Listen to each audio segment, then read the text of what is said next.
নমস্কার সকলকে, আমার পেজের আরেকটি নতুন ভিডিওতে আপনাদের সকলকে অনেক অনেক স্বাগত। আমি প্রিয়াঙ্কি চলে এলাম আমার জীবনের আরেকটি নতুন দিনের অভিজ্ঞতার গল্প আপনাদের সাথে ভাগ করে নিতে। আজ বুধবার 13ই নভেম্বর। বাইরের পরিবেশ একদমই গম্ভীর, চারিদিকে প্রায় অন্ধকার হয়ে কাটলো সারা দিনটা। সৌভিকের অফিস শেষ হতে না হতেই বেরিয়ে পড়েছি আমরা। সবার আগেই দেখলাম আমাদের পাড়ার করভিন প্লাজা মলের ভেতরে ক্রিসমাস স্পেশাল ডেকোরেশন করে ফেলেছে। তবে সেই সব ডেকোরেশন আপনাদেরকে বাড়ি ফেরার পথে দেখাচ্ছি। বাইরে বেরিয়ে সবার আগে ল্যাঙ্গোসকে আমরা গেছিলাম ক্রিসমাস মার্কেটের আয়োজন কতটা কি হয়েছে সেগুলো দেখতে। এসব সময়ের মজাই আলাদা। তবে বিকেলের ঘোরা খাওয়া সব সেরে নিয়ে আমাদের হঠাৎই মাথায় এলো 3 মাস হলো বুদাপেস্টের ওয়েসেলিনিতে একটা বাংলাদেশি দোকান খুলেছে। সেখানে বাংলাদেশ থেকে ইলিশ মাছ আসে, তাই সেই দোকানের দিকেই চলে এলাম। আর এখানে আমরা বহু বছর পর বাংলা ভাষায় কথা বলবার সুযোগ পেয়েছি, তাও আবার বাংলাদেশের মানুষদের সাথে। তাই কিছুটা বাংলা ভাষায় কথোপকথন ভিডিওটির মধ্যে রাখলাম। তবে এই দোকানে বেশ অনেক রকম সবজির দেখা পেলাম, যেমন শিম, বটবটি, ঢেঁড়স, 2 রকমের ছোট বেগুন, পেঁপে, চাল কুমড়ো, মিষ্টি কুমড়ো, আরও কত কি। তবে আমরা আজকে নেব শিম, ঢেঁড়স আর ছোট বেগুন। আর এই দোকানে 3 সাইজের ইলিশ মাছ ছিল, যার মধ্যে আমরা নিলাম বড় সাইজেরটা। তার ওজন ছিল 1 কিলো 250 গ্রাম মতন, এবং দাম পড়েছে ইন্ডিয়ান টাকায় প্রায় 3800 টাকার মতন। তবে চলুন প্রবাসে কিভাবে মাছ কাটা হয় সেটা দেখে ফেলি। আমি তো আগে কখনো এভাবে মেশিনের সাহায্যে মাছ কাটতে দেখিনি। আপনারা কেউ দেখে থাকলে অবশ্যই জানাবেন। এগুলো কি? ও আমরা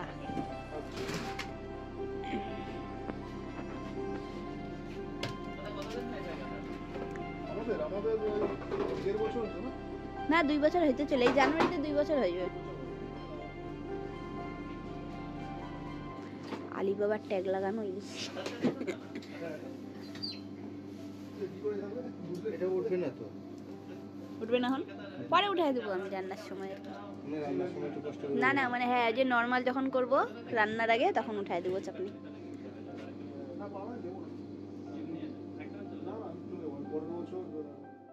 তবে জানেন তো, এই যে এত বড় মাছটাকে টুকরো টুকরো হতে দেখছি, আমার মাথায় শুধু একটাই টেনশন চলছে যে আমি তো আগে কোনো দিন ইলিশ মাছ রান্না করিনি, কিভাবে রান্না করব। রান্না করতে গিয়ে নষ্টই না করে ফেলি, সেই বিষয় নিয়েই যত রাজ্যের চিন্তা চলছে আমার। যাই হোক, মাদের কাউকে জিজ্ঞাসা করেই রান্নাটা করব কাল। আর যেহেতু সব ইলিশ মাছগুলোই বরফে রয়েছে, তাই সেগুলোর কোনটার মধ্যে ডিম আছে আর কোনটায় ডিম নেই সেটা বুঝে উঠবার উপায় আমাদের কারোর কাছেই ছিল না। যাই হোক, আর কি করা যাবে।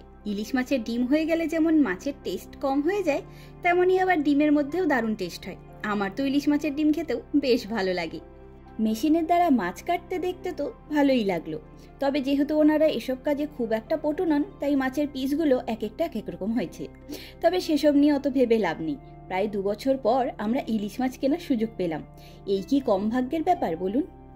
আর এই বরফ হয়ে থাকা মাছগুলো কখন যে নর্মাল অবস্থায় আসবে আর কখন আমি এগুলোকে পরিষ্কার করে ফ্রিজে তুলবো সেই নিয়েও বড় চিন্তা হচ্ছে আমার। আসলে কোনোদিন নিজে হাতে সব কিছু ম্যানেজই করিনি, তাই সব কিছু নিয়েই আমার ভীষণ টেনশন হচ্ছে। যাই হোক, অবশেষে এই মাছের লেজ আর মাথা সহ 14 টুকরো মতন হয়েছে।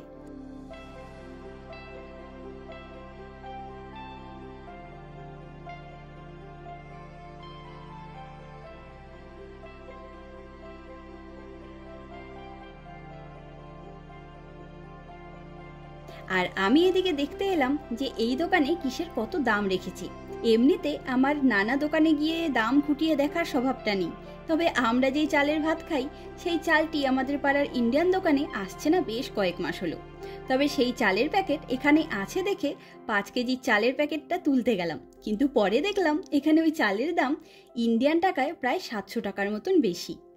আসলে এই দোকানের লোকেরাই বলছিল যে ওরা মাত্র ব্যবসা শুরু করেছে, তাই বলে চালগুলো এখনো সরাসরি ওদের দোকানে আনতে পারে না ওনারা, তাই ইতালি হয়ে তারপর ওদের কাছে চালগুলো আসে।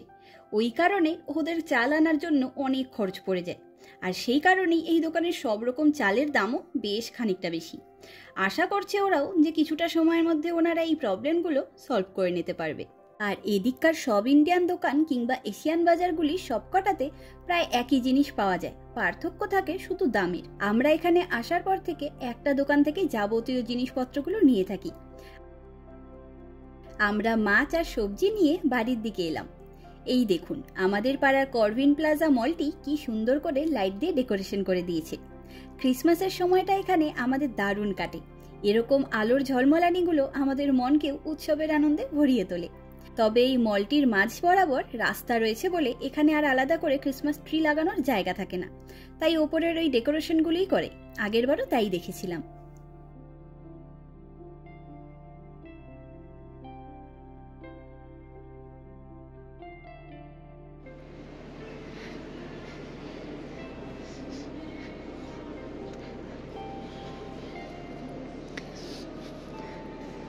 এখন এই 1-1.5 মাসের আমাদের করবিন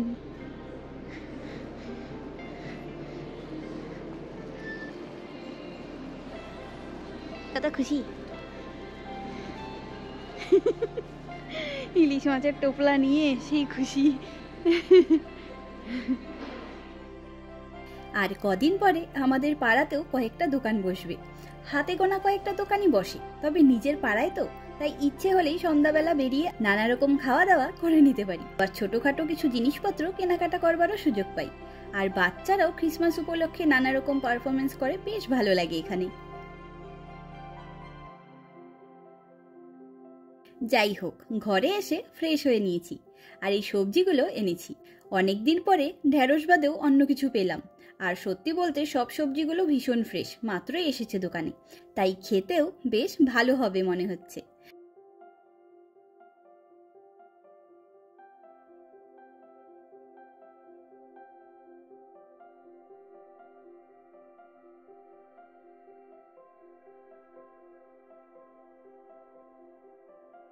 আমি এখন এই বরফ মাছের পিসগুলোর নর্মাল হওয়ার জন্য অপেক্ষা করব।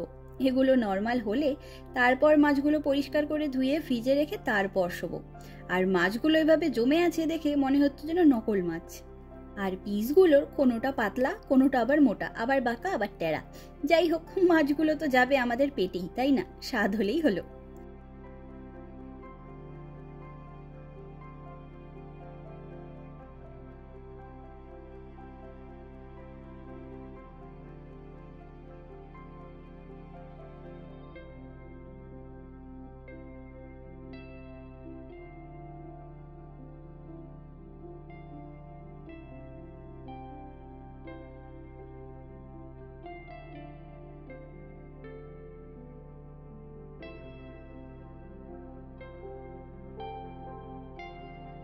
আর এখন রাত প্রায় 11:30 মতন বাজে।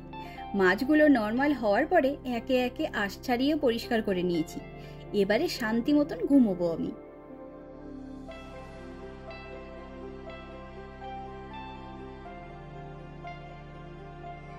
আজ 14ই নভেম্বর, বৃহস্পতিবার।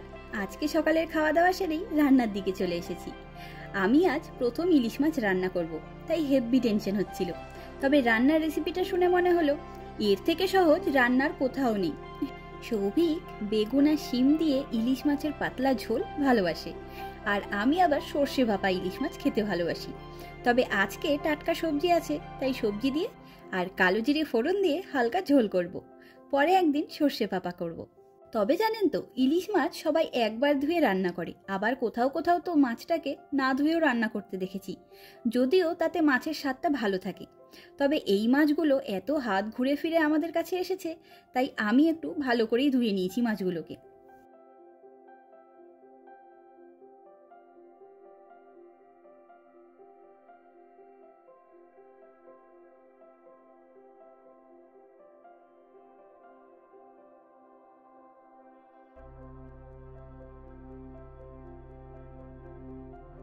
যাই হোক, চলুন এবারে রান্নাটা সেরে ফেলি। একদম সিম্পল মেনু, এসব রান্না সবাই পারে, কিন্তু আমি প্রথমবার রান্না করছি, তাই আমার আনন্দটাই আলাদা। এই রান্নাটা আমাদের দুই বাড়িতেই একই রকম হয়।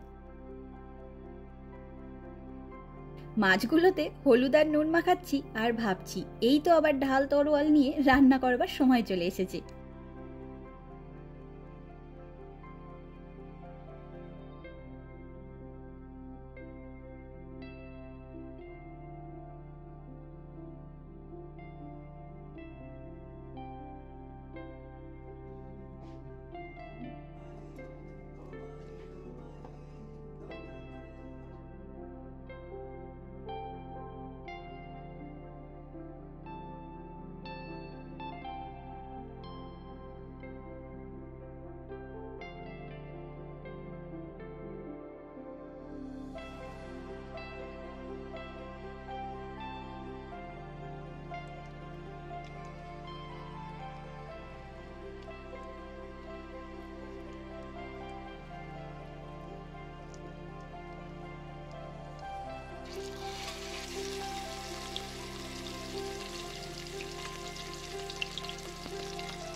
সর্ষের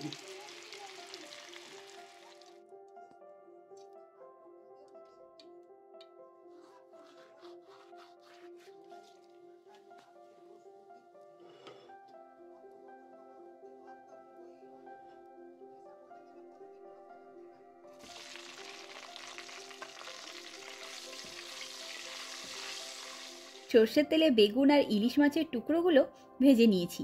এরপর কালো জিরে ফোড়ন দিয়ে শিমগুলো হালকা ভেজে নিয়ে কাঁচা লঙ্কা উষ্ণ গরম জল দিয়ে দিয়েছি।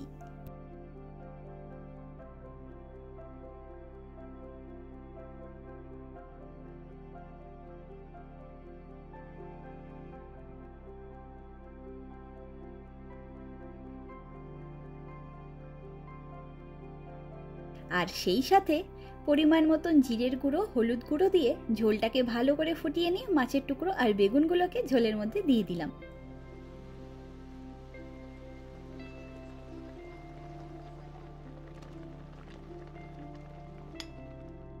আর পরিমাণ মতন ঝোল থাকতে থাকতে নামিয়ে নিয়েছি। মাছের ঝোল দেখতে এবং খেতে দুটোতেই ভালো হয়েছিল। সেটাই আমার শান্তি বাবা। এত শখ করে মাছ এনে যদি রান্না ভালো না হতো তাইলে বড্ড কষ্ট পেতাম।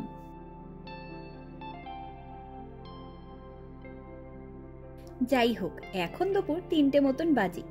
গরমের সময়টা যেমন আমরা 16 থেকে 17 ঘন্টা লম্বা দিনের বেলা পাই, তেমনি শীতের সময়টায় আমাদের রাতের বেলাটা অনেক বড় হয়ে যায়। যেমন এখন সূর্য ওঠে 6:45 নাগাদ আর সূর্যাস্ত হয় 4টা নাগাদ। এখনই আমাদের দিনের বেলা মাত্র 9 ঘন্টার। এরপরে শীত বাড়ার সাথে সাথে রাতের বেলাটা আরও বড় হয়ে যাবে। আর শীতকালটা এখানে দীর্ঘস্থায়ী হওয়ার কারণে আমাদের এই লম্বা সময়টা ভীষণ বোরিংভাবে কাটে। তবে আপাতত 1-1.5 মাস জুড়ে সম্পূর্ণ ইউরোপ ক্রিসমাসের জন্য জমজমাট থাকবে। আর বুদাপেস্টে তো প্রায় 3-4 বছর ধরে পরপর best Christmas market in Europe এই শিরোনাম পেয়ে এসেছে। সেই সব কিছুর অভিজ্ঞতা আমি আস্তে ধীরে আপনাদের সাথে ভাগ করে নেব। বাইরের পরিবেশ একেবারে কুয়াশাচ্ছন্ন। বুদার ওদিকটা প্রায় অদৃশ্যই হয়ে গেছে। আমার ব্যালকনির গাছগুলিও আস্তে আস্তে নিস্তেজ হয়ে পড়ছে। এটাই একটা দুঃখের বিষয়। যাই হোক, চলুন আজ তবে গল্পের ঝুড়ি গুছিয়ে নিই। দেখা হবে, গল্প হবে পরের একটি নতুন অভিজ্ঞতার গল্প নিয়ে খুব তাড়াতাড়ি। আজকের ভিডিওটি এখানেই শেষ করলাম। সকলে ভালো থাকবেন, সুস্থ থাকবেন, আনন্দে থাকবেন। নমস্কার।